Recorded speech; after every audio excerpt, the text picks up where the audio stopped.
அன்பே சிவம் மனமே குரு என்றுணர்த்திய குருவே போற்றி.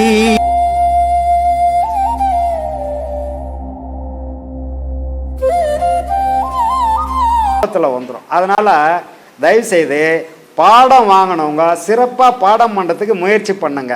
காரணம் என்னன்னா, இந்த பாடத்தை தொடர்ச்சியாக பண்ணுறதுக்கு விடாது, இயற்கை விடாது. அந்த இயற்கைன்றது சாதாரண விஷயம் இல்லை. 6 கோடி மாயா சக்திகள். இந்த 6 கோடி மாயா சக்திகள் உன்னை எப்படியெல்லாம் இழுத்து வெளியே போடணுமோ அதுக்கான முயற்சிகளை எல்லாம் அது செய்துக்கிட்டே இருக்கும். அதுலேருந்து நீ தப்பிச்சு போனாதான் இந்த பாடத்துக்குள்ளே போக முடியும். அப்போ அதை தப்பிச்சு நீ வெளியே போகிறதுக்கான முயற்சி உங்ககிட்ட, முடிவு அவங்ககிட்ட விட்டுருங்க. முடிவு நாம் எடுக்க வேண்டியதில்லை. ஏன்னா அந்த அளவுக்கு நமக்கு பெரிய திறமைசாலி இல்லை, அறிவாளி இல்லை. அதனால் முடிவு நமக்கு வேண்டாம், முயற்சி நம்மளது, முடிவு அவனது. இப்படி விட்டுட்டிங்கன்னா பாடம் சிறப்பாக போவோம். சாமி நல்லா பாடம் பண்ணுங்க.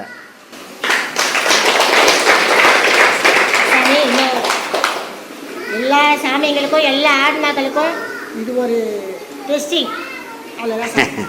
ஏன்னு கேட்டால் நம்ம ஐயா சில பேர் ஏதோ மனம் போன போக்கிலெல்லாம் பேச ஆரம்பிக்கிறாங்க. அதெல்லாம் நமக்கு வேண்டாம்.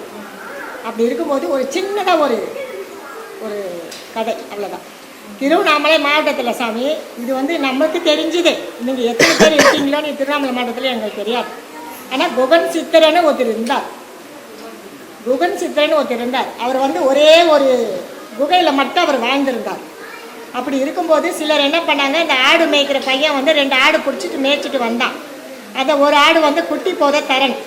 அந்த டைமில் குட்டி 2 குட்டி போடுற டைமில் அந்த ஆடு செத்து போச்சு.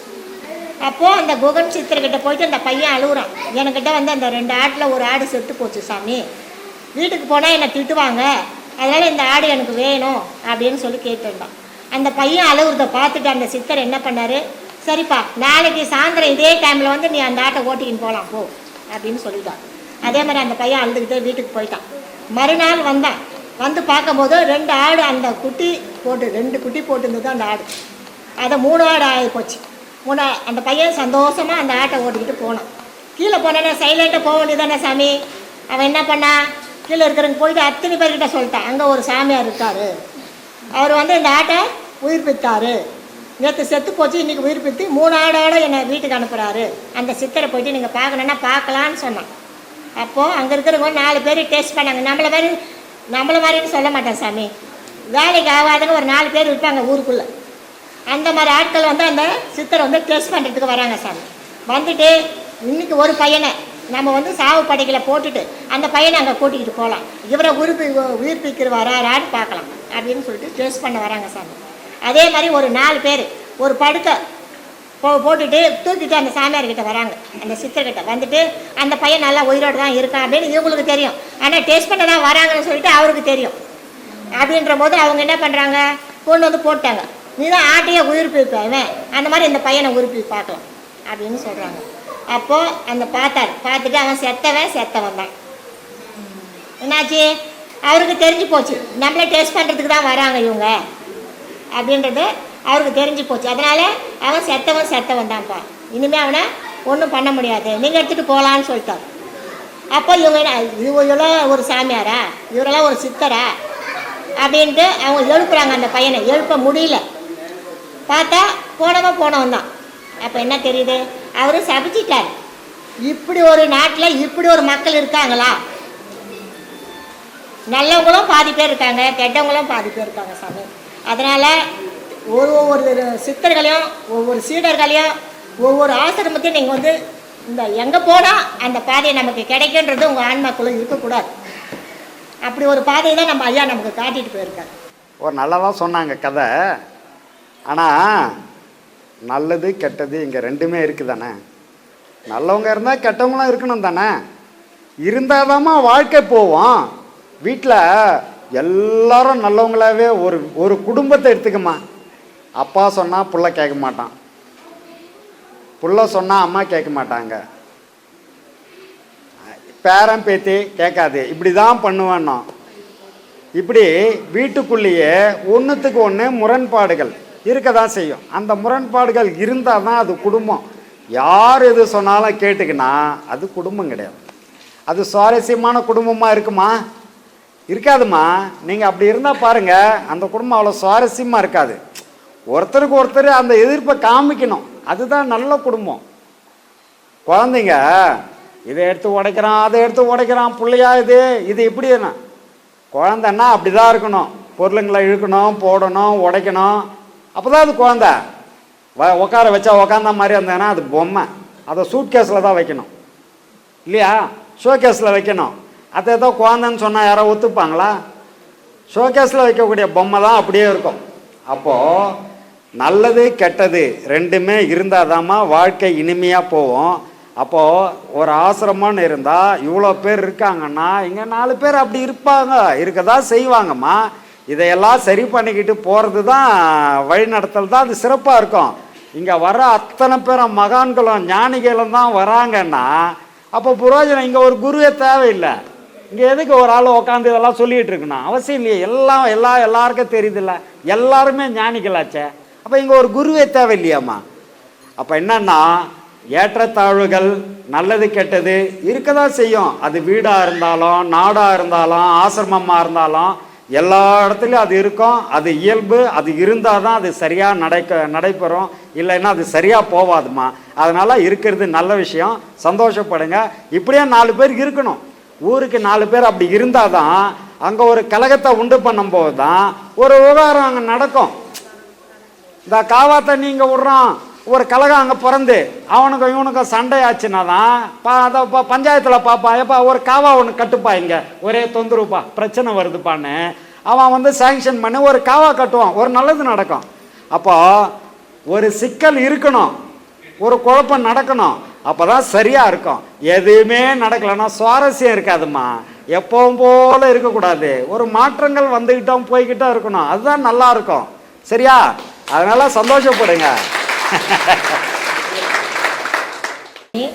அந்த குகன் சித்தர் என்ன பண்ணாருன்னா அந்த 4 பேரை கூப்பிட்டு, நீங்க சொன்னது கரெக்டாவே இருக்கட்டும், நல்லதாவே நடக்கட்டும், ஆனா என்னை டெஸ்ட் பண்ணது நீங்க வந்தீங்க, அதனால இந்த ஊர்ல பாதி பேர் இப்படி பாதி பேர் அப்படி மனசு வலிக்க வச்சுட்டீங்க. அந்த மன வலிமையோட நான் சொல்றேன், இந்த ஊர் அழிஞ்சு போகட்டும் அப்படின்னு சொல்லி வரம் கொடுத்தாரு. உடனே அது வரம் இல்லம்மா, சாபம். சாபம். அந்த சாபத்தை கொடுக்கும்போது சிவபெருமான் இந்த ஊர்ல நானும் இருக்கேனே, சரி நீ சபிச்ச ஊர்ல நானும் இருக்கேனே, அப்படி இருக்கும்போது அந்த சாபம் வேண்டாம் சாமி அப்படின்னு அவர் சொல்றார். அதனால இன்னமும் திருவண்ணாமலையில பாதி இடம் புல்லு பூண்டா முளைச்சிருக்கும் வீடுங்க, அந்த சபிக்கப்பட்டது அந்த மக்களை. அந்த மாதிரி எந்த ஒரு குருவையும் நம்ம எந்த ஒரு பாதையிலும் நம்ம காட்டக்கூடாது. நமக்கு குரு தான் நமக்கு பாதை வழி காட்டுறவர், அந்த பாதையில் நம்ம போய்கிட்டே இருக்கணும். வெரி குட், நல்ல விஷயம். அதுதான்மா, அதுதான். இப்போ இங்கே நான் கெட்டதே நடக்கூடாது, நல்லதே அப்படி யாரும் எதிர்பார்க்கக்கூடாது. எல்லா இடத்துலையும் எல்லாம் நடக்கும், எல்லாத்தையும் எதிர்கொண்டு போகிறதுக்கு நம்ம தயாராகிடணும். அதுக்கு நம்ம தயாராக இருக்கிறோம். அதுக்கான மன வலிமையாக இறைவன் நமக்கு கொடுத்துருக்காரு, அதுக்கு குரு வழிகாட்டியிருக்காரு. இதெல்லாம் ஏற்றுக்கிற பக்குவம் நமக்கு இருக்குது. எல்லாத்தையும் ஏற்றுப்போம், எல்லாம் நல்லபடியாக போவோம்மா. ஆத்மா வணக்கம்மா. ஆத்மா மனசை அடக்கி ஆளணுமா? அது எப்படி மனசை அடக்கி ஆளணுமானா அவ்வளோ ஈஸியான விஷயமா கேட்குற மாதிரி இருக்குதாப்பா. மனசை அடக்கி ஆளணும் தான். யார் அடக்குனது? இது வரைக்கும் அடக்கினவங்கெல்லாம் என்ன ஆனாங்க? மகான் ஆயிட்டாங்க. நீ நான் ஆக முடியல. இப்போ மனசை அடக்கணுமானா மனசை அடங்கினா தான் மனம் அடங்கணும். மனம் ஏன் அடங்கணும் அப்படின்னா, மனம்தான் ஒவ்வொரு எண்ணங்களையும் உருவாக்கிக்கிட்டு இருக்கு. இப்போது நம்ம கை கால் தலை மூக்கு எல்லாம் உடல் எல்லாம் தெரியுது, ஆனால் மனம் எங்கே இருக்குது தெரியாது. அது என்ன பொருள், அது நல்லா இருக்குதா கெட்டு போயிருக்குதா, அது ரொம்ப கெட்ட எண்ணம். நான் சொல்லுவாங்க இல்லையா, எண்ணம் கெட்ட பையன் பாவன், கெட்ட எண்ணம் பாவனுக்கு எண்ணுவாங்க. அந்த எண்ணம் எங்கே இருக்குது? அந்த எண்ணம்ன்றது மனசால் வர்றது. இந்த மனம் எப்படி டிசைன் பண்ணியிருக்குதுன்னா, எதை பார்க்குதோ அதை தன்வசப்படுத்திக்கணுன்றது தான் எண்ணத்தினோட வேலை. அந்த மனம் என்ன பண்ணால் அதுக்கான வேலையை செய்யுது. அப்போ அப்படி செய்யும்போது இந்த எண்ணங்கள் வாயிலாக இந்த மனசு கொண்டு வரக்கூடிய ஏற்படுத்தக்கூடிய எண்ணங்கள் என்ன பண்ணுதுன்னா மூளைக்கு போய் சேருது. மூளையிலேருந்து இதுக்கு வினையாற்றுறதுக்கான ஒரு ஆர்டரை மூளையிலேருந்து கொடுக்குது. அப்போ மூளையிலேருந்து அந்த எண்ணத்துக்கான ஆர்டர் வாங்கி செயல்படுத்த ஆரம்பிக்குது. இப்போ அது செயல்படும் போது என்ன வேணும்னா சித்தம் புத்தி அகங்காரம் வேணும். அதனால தான் இறைவன் வந்து நமக்கு அதை பூட்டி வச்சு அமிச்சான். ஏன்னா அது இருந்தால் தான் இயக்கம். இந்த மனம் கொண்டு போன எண்ணங்களை மூளைக்கு அமிச்சு மூளை வழியாக உத்தரவை வாங்கி செயல்படுத்தக்கூடிய பொறிப்புலன்களை வச்சு செயல்படுது. இதை செயல்படுத்துறதுக்கு என்ன வேணும்னா கருவி கரணங்கள் வேணும். அதை இயக்கிறதுக்கு எது வேணும்னா அந்த கரணம் சொல்லக்கூடிய மனம் சித்தம் புத்தி அகங்காரன்ற 4 விஷயமும் வேணும்.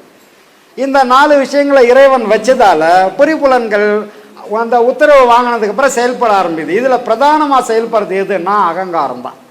அறிவு இந்த புத்தின்னு சொல்கிறோமே, இந்த புத்தி வந்து என்னன்னா ஒரு விஷயத்த சொல்லுது, மேலேருந்து உத்தரவு, மூளையிலேருந்து ஒரு உத்தரவு வந்துச்சு, இந்த விஷயத்தை எப்படி செய்யணும், இப்படி செய்தால் சிக்கல் வந்துடும் அப்படின்னு மூளை யோசிக்குது, இது அறிவு யோசிக்குது. ஆனால் அகங்காரம் என்னப்பா, அதெல்லாம் கிடையாது, உத்தரவு தான் வந்துச்சுல்ல செய்து முடிறான்து, என்னென்ன நடக்கட்டும் செய்து முடியுது, ஐயோ செய்தால் பிரச்சனை ஆகிடம்பா தப்பாயிடம்பா அப்படின்னா அதெல்லாம் கிடையாது செய்து முடியுன்னு டக்குன்னு அகங்காரம் வெளியில் வந்து